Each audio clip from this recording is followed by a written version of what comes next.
গোপন সংবাদের ভিত্তিতে জানা যায়, সুন্দরবনে কুখ্যাত ডাকাত দয়াল বাহিনীর এক সদস্য রসদ সরবরাহের নিমিত্তে সুন্দরবনে গমন করবে।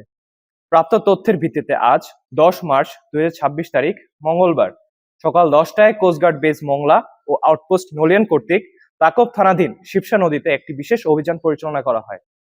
অভিযান চলাকালীন উক্ত এলাকা হতে সুন্দরবনে কুখ্যাত ডাকাত দয়াল বাহিনীর অস্ত্র, গোলাবারুদ ও রসদ সরবরাহকারী আব্দুল হালিমকে আটক করা হয়।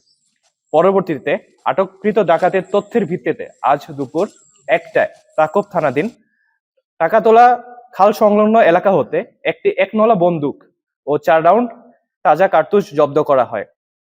আটককৃত ডাকাত আব্দুল হালিম সাতক্ষীরা জেলার শ্যামনগর থানার বাসিন্দা। সে দীর্ঘদিন যাবৎ দয়াল বাহিনীর সঙ্গে ডাকাতি এবং ডাকাত দলকে অস্ত্র, গোলাবারুদ ও রসদ সরবরাহের মাধ্যমে সহযোগিতা করে আসছিল।